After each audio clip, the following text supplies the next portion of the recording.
A very good morning from Nadi. This is my part 2 of 3-part series on Fiji Airways. The first part was on a Boeing 737 MAX 8 from Auckland to Nadi. If you haven't watched that, please do go check it out after this. This video will comprise of 2 separate flights between Nadi and Tokyo Narita and Tokyo Narita to Nadi. Given that it will be operated by the same aircraft type, I'll be combining them into this one video. I'll be starting this video in Narita since I have an intro filmed, and I will be adding some footage from the Nadi to Narita sector.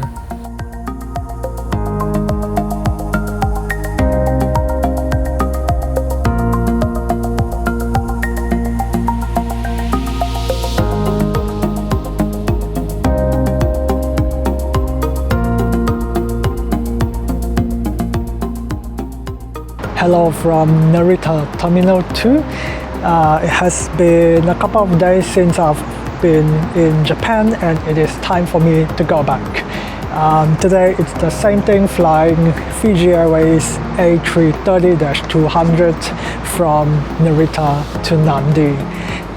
Today is going to be a red eye compared to a day flight, but mostly it's going to be the same. Catering might be a little bit different, but other than that, I don't assume that there will be too much of a change, so there probably wouldn't be too much that I'll be going into for this segment of the flight. Alright, so let's go check in and then take the flight to Nadi, where I'll have 24 hours there. So you can also check out a separate vlog of Nadi if you like, or my time in Japan as well. But yeah, I'm gonna go check in and then hop on board on this flight to Nadi. Alright, I've just gone past security and something weird happened. So basically I went to the web check-in line since I've checked in online, and then the check-in process took a lot longer than I thought. It's kind of a little bit chaotic. There was one guy who was kind of, I guess, in charge of tagging the bags. And then they have to switch my seat. So I was originally on 38 Alpha. They have to switch me to the front to 34 Alpha. And I went online to look. They seems to have blocked 37 and 38, the entire row. So I'm not sure what the point is. And they seems to have blocked quite a few seats in the forward cabin as well. So I'm not sure if they are reserving those seats for some passengers or something. I'm not very sure. But yeah, they apparently have blocked those seats, and I have to move forward. At least for now, the seat next to me seems to be still empty, so fingers crossed that's going to be the case. And then security is pretty smooth, and there wasn't too long of a queue because I've bought duty-free items, so it's a little bit tricky here in Japan because technically you cannot use the items and you have to present it in customs. So they didn't have anyone checking it, but they do have a machine, and they say if you did buy duty-free items, you have to scan your passport, and no one does. So I was like, do I need to scan or do I not need to scan? And I scanned it, and it just says, okay, you're good to go. So that was a very weird experience. I'm not sure what that is, what the purpose is. Maybe they are checking whether you have left the country. Otherwise, they might charge duty on your on your tax-free items because they think that you are still in the country. I'm not sure, but yeah, I've scanned my passport and it just says it's okay to go. So that's what happened. And then on the passport side, it's also a little bit confusing. The signage wasn't too clear. The automated machines were only for the Japanese passport. And then for foreigners, there's only like one guy doing the manual processing, but there was like barely anyone there. There was like maybe 2 people in front of me. So it just, we were able to get through pretty quick. So after that, I just quickly went to the food hall over here in Terminal 2, had some dinner. It's overpriced. There's, I think most of the restaurants there are all selling pretty like proper food. So if you're looking for like budget food, like fast food, you definitely wouldn't be looking at eating over here. I haven't seen anywhere else that sells food, so I assume that's the only place that you'll be able to get food here in Terminal 2. I didn't seem to remember Narita to be this bad because I thought the last time that I was here, I didn't have that impression. But yeah, I don't think I ate on my, I was taking Jetstar, so I was in a different terminal. I was in Terminal 3, I believe, So it's my first time here in Terminal 2, so I was expecting that there would be like more options, and it's also very quiet, especially up here in the main like departure area. The food hall is very busy, but like over here, the stores and everything, it's pretty quiet. So interesting because I'm kind of used to like the more Western styles airports where they have like fast food and that sort of thing. But apparently, they don't do that here, at least not in Terminal 2. I'm not very sure if they do that in Terminal 1. So that's the situation. So I am just here charging my device. My phone is almost dead. I'm near my gate. My gate is just there's 71 is right here, and then my gate is 72. So it's basically just a couple of steps away.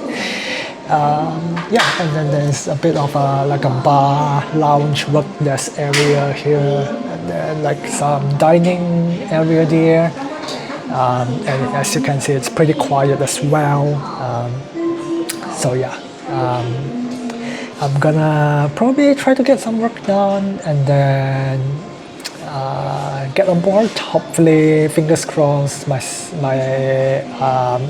seat next to me is still staying empty. Welcome to our home. Please give us your full attention as we take you through this important safety briefing and on a journey.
red things are.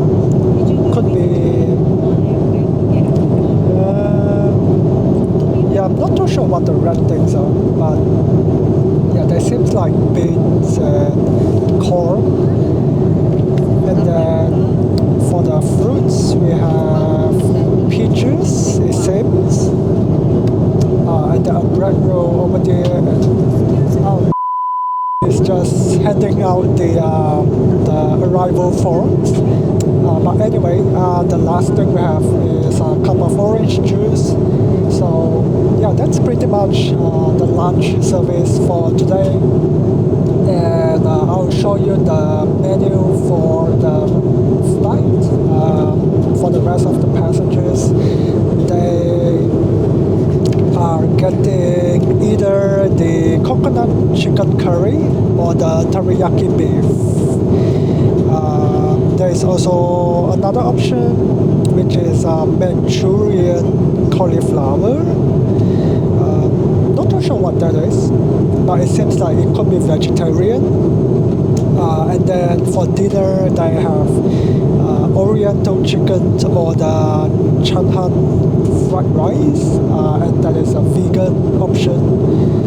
So depending how I feel, I might request for the fried rice as well, if they have any kind of leftover. If I'm hungry enough, I might ask for it. But yeah, I'm gonna give it a try. Hopefully it's better than the last one. Yeah, because the noodles were terrible. So hopefully this one is a lot better.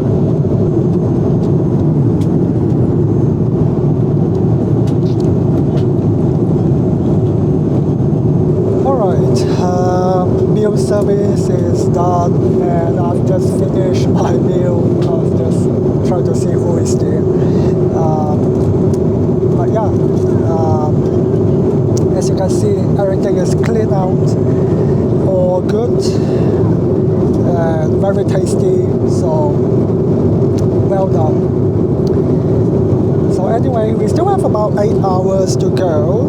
So I'm actually watching Star Trek right now, so I'm going to finish the movie, get some work done, and then the second meal service is going to come about 2.5 hours prior to landing. So yeah, in between that I'll just try to get some work done, try to relax. And then by the time we get to Tokyo, it's going to be night time. So yeah, it's going to be a bit of a long day. So yeah, no complaints. Crew is okay. They are kind of like friendly, but not like over the top or I guess above average kind of friendliness. I don't know how to say it, but yeah, they are doing okay, but they are not giving the kind of like a 5 or 4 star kind of service. Maybe a 3.5. Some of the crew are giving like maybe a 4 star. So yeah, average I would say maybe 3.5. Anyway, that's about it. I'm going to continue the movie, and then I'll check back with you all later in the flight. Alright, the second meal service has just started. We still have about 3 hours and 10 minutes to Narita. So they have started the meal service 40 minutes early than they stated. And definitely, I think they could, push it a little bit further. 3 hours and 10 minutes is a little bit too early.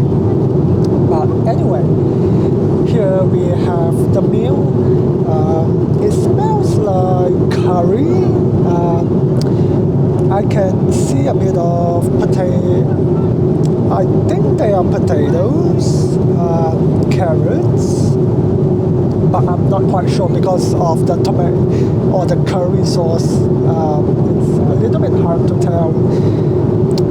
But on the side here we have got a bit of a salad with tomatoes, and then for the fruits we have the same thing, which is peaches, and then the same thing for the nuts and the butter, and then a cup of OJ over here. So it's pretty much same thing. The only thing that's changed is the side, which is the salad and the main. So at least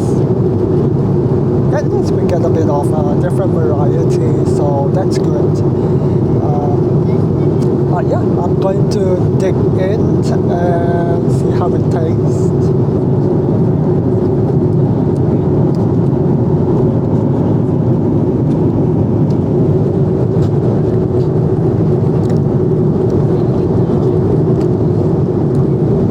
It's not bad.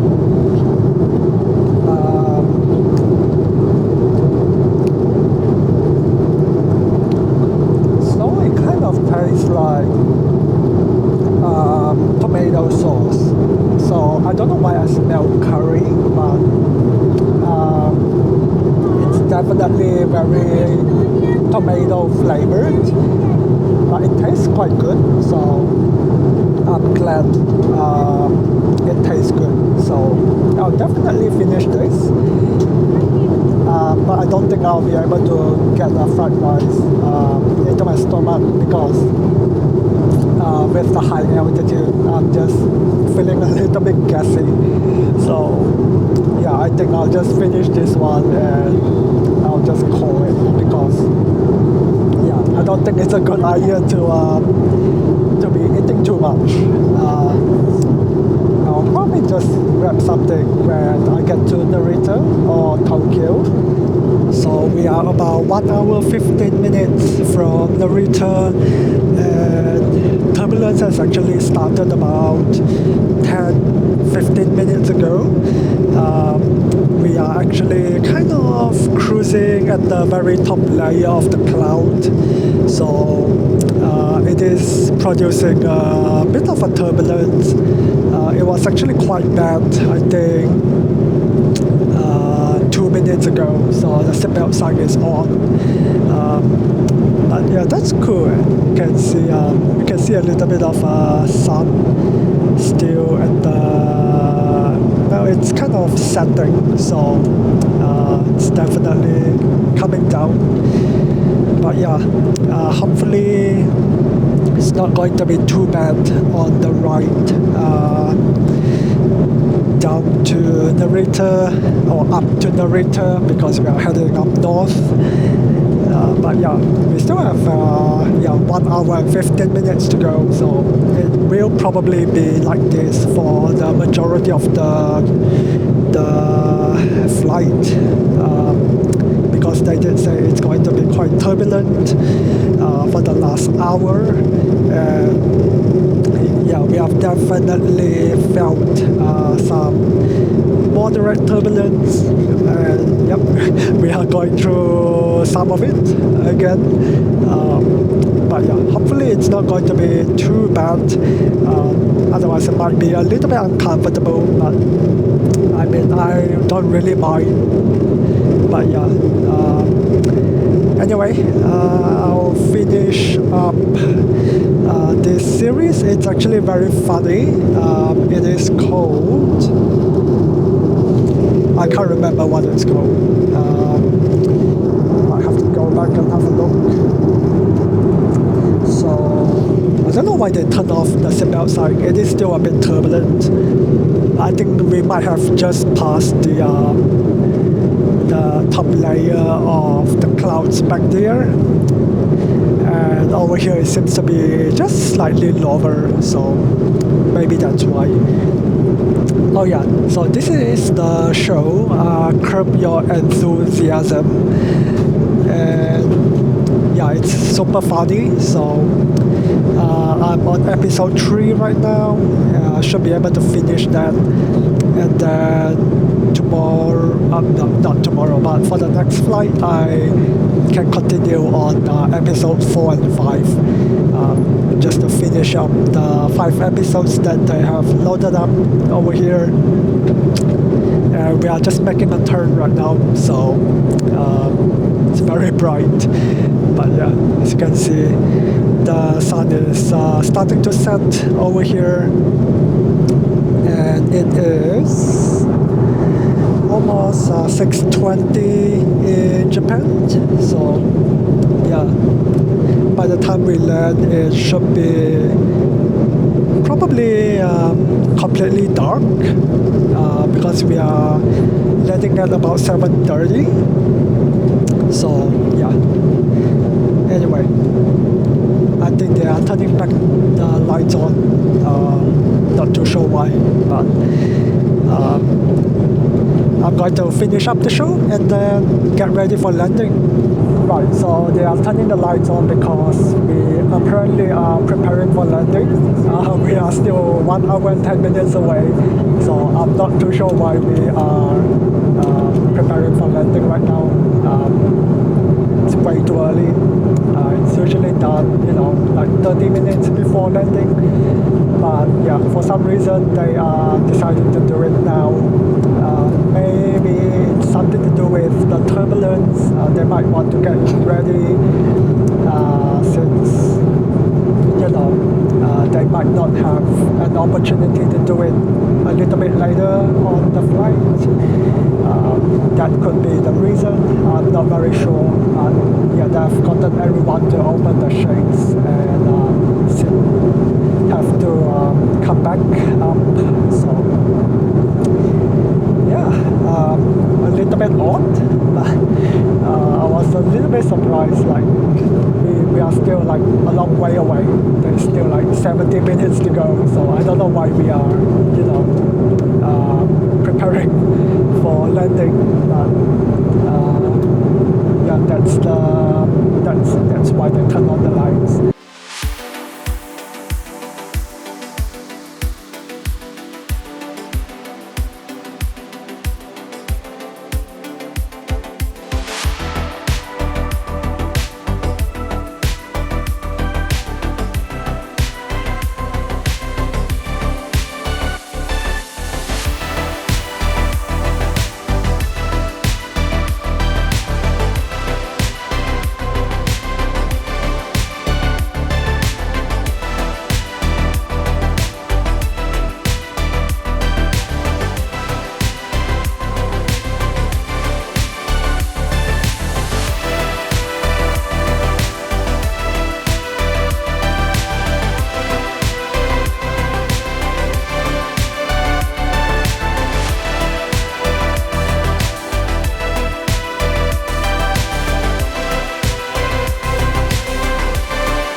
Hi, very good morning here on board.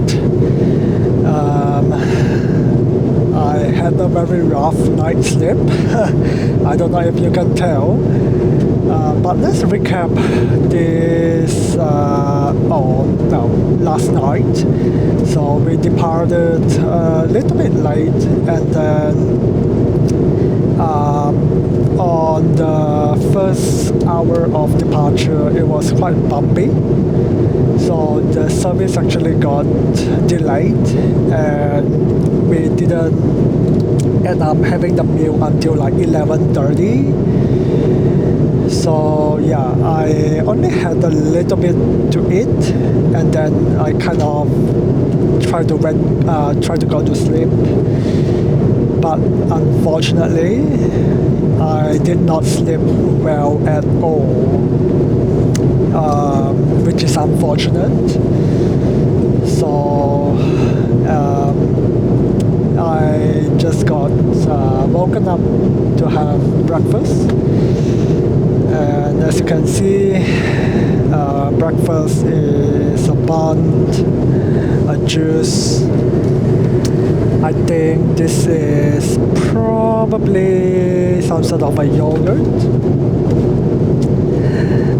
and then a hot meal, obviously. So let's just quickly open up and see what we have for breakfast.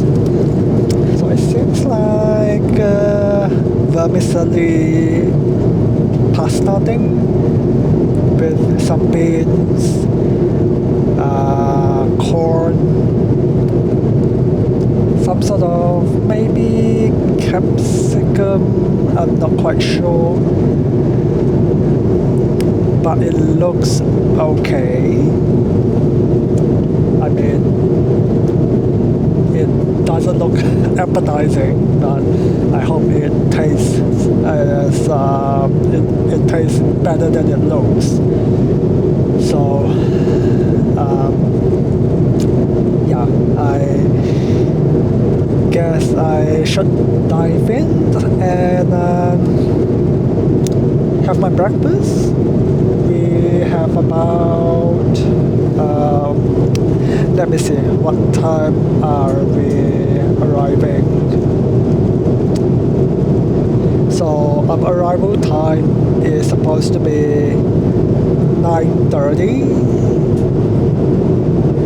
and right now it's 7, so we have 2.5 hours, and they say that we are going to be arriving maybe a little bit early, so maybe a little bit less than 2.5 hours.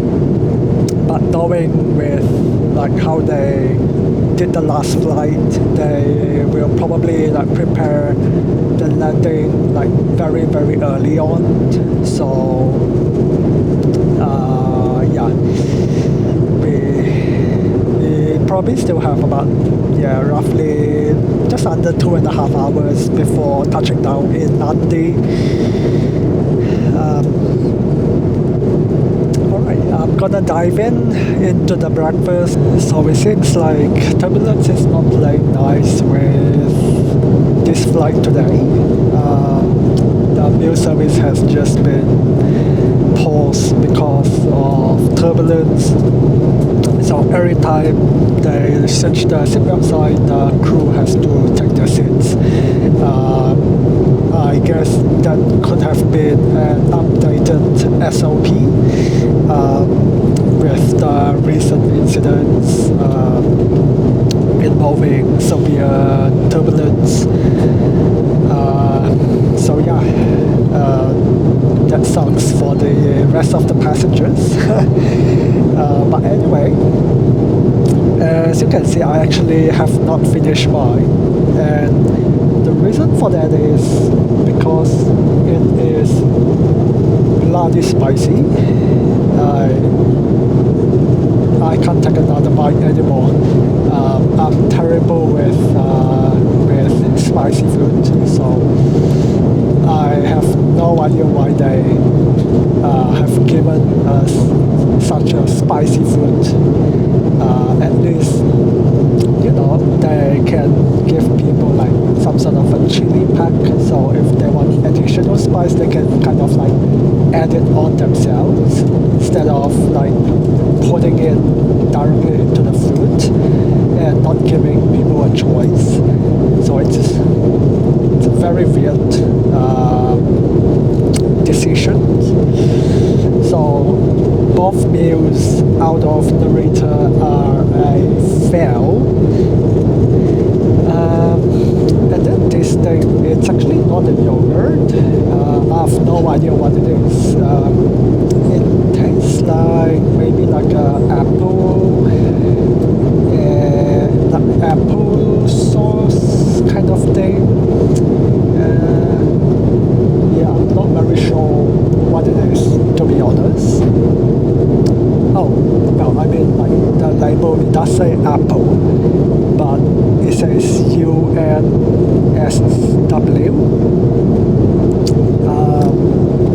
So yeah, that doesn't really tell me anything other than that that it is Apple.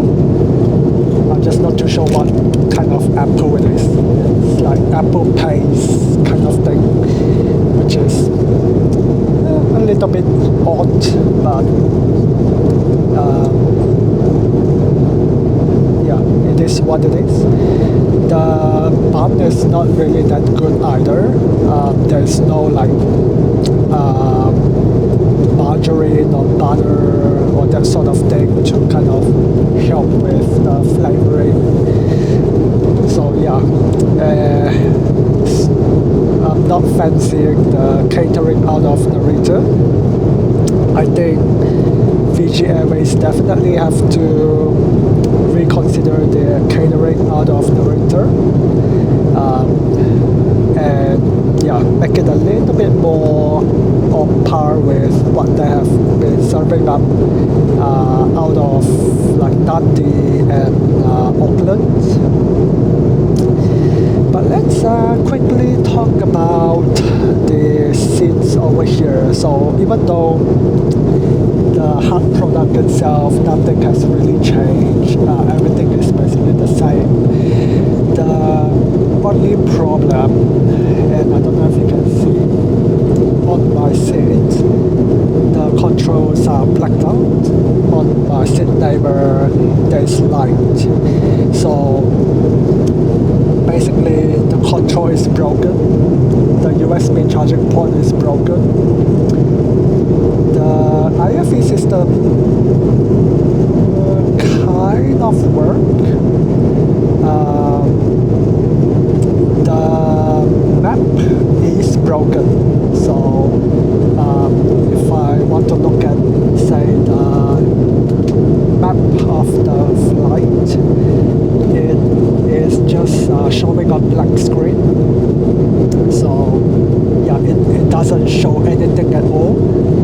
And if you look at the cabin, like the front display, they are all blacked out. So yeah, they are not working as well. And then the AC charging for the bottom, that one is not working as well. So kind of like nothing works on this aircraft, which is a disaster. I don't know why it's so terrible on this flight, on this aircraft. Everything is not really going well. The food is bad, nothing works. I just, yeah, I don't know what to say. Like, it is just not it. It is not acceptable, and I think Fiji Airways definitely have a lot to work on and to improve on. Even though the last two flights were okay, I mean the catering was good enough, the seat was working, but that doesn't mean that all the seats are working. Maybe my seat were working, but you know, this particular seat wasn't. So you know, they really need to up their game in terms of maintenance, and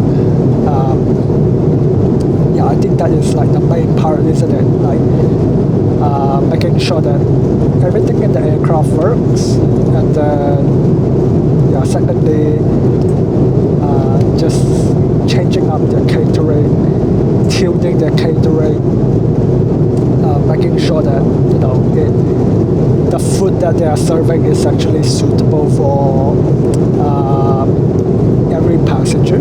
So they really need to like kind of think about how the food is able to be catered to most like yeah, to most people. And I mean, like, not saying that they cannot add spice, it's just that they have to find a way around it. So say like, yeah, like I say, for example, just now they can give like packets of like chili, so people can add the spice on it themselves instead of like adding it directly on the sauce. And you know, you can't take it out after what you have added in. So yeah, that is my only, really only my comment on the catering situation.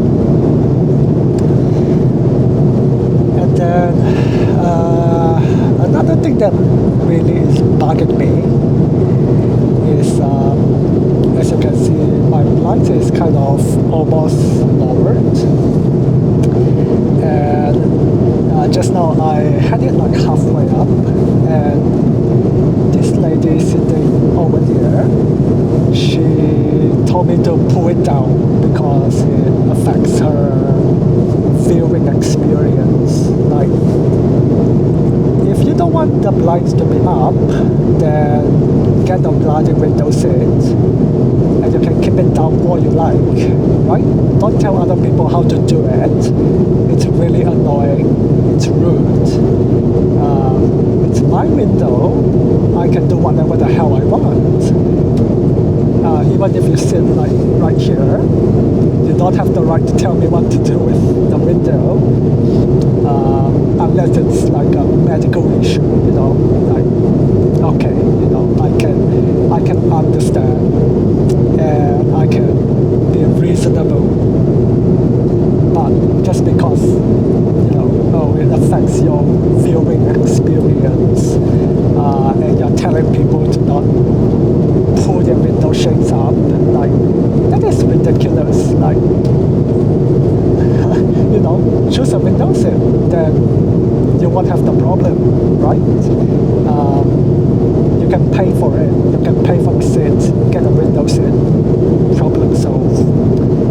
I pay for the seat, you know, so I have the right to dictate what I do with the window. So,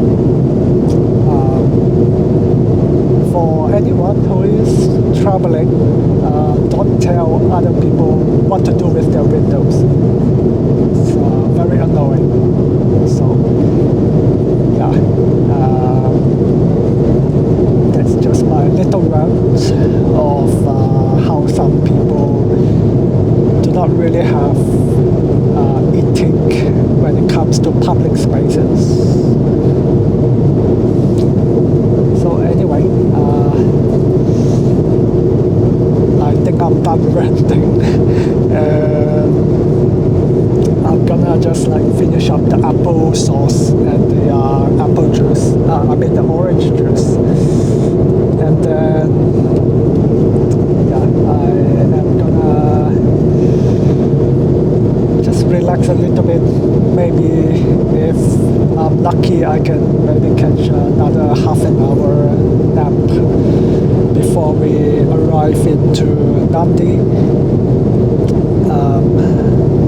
And then we have one more leg to go, which is on a business class, but it's a short haul business class, so I'm not sure what to expect on that flight. I mean, it wouldn't be as good as, say, like a long haul business class, but yeah.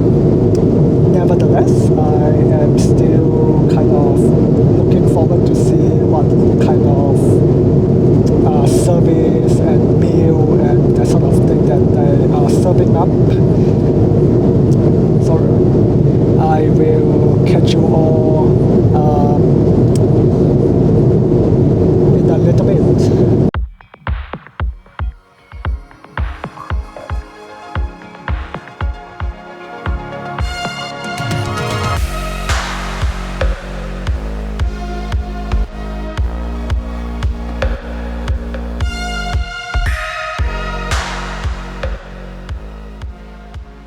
I'm here at the rearmost toilet of the A330, And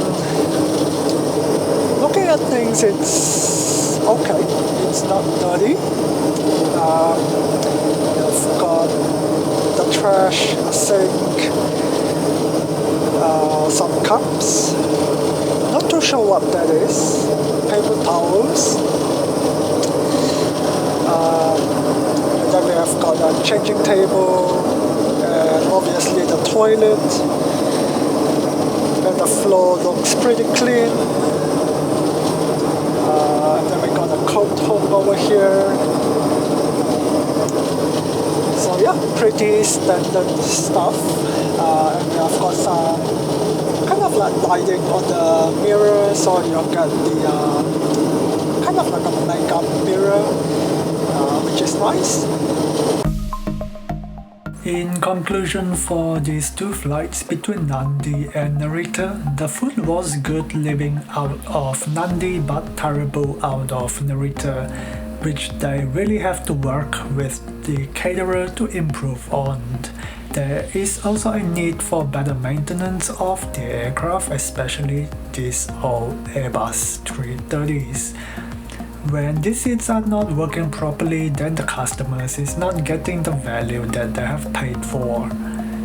Crew service is acceptable, but I don't feel like they are delivering exceptional quality service, especially with some crew's behavior which negatively influence the entire team. But I do appreciate their presence within the cabin throughout the flight.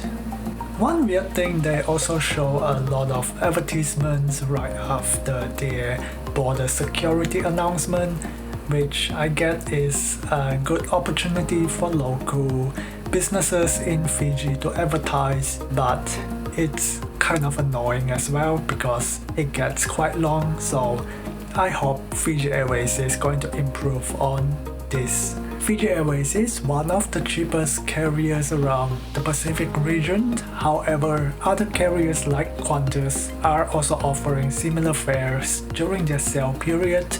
So unless Fiji Airways can up their game, they might see more conscious customers leaning with a different carrier, especially with the bad infrastructure, public transportation, and high cost to get into Nadi town and resorts for their overnight layovers.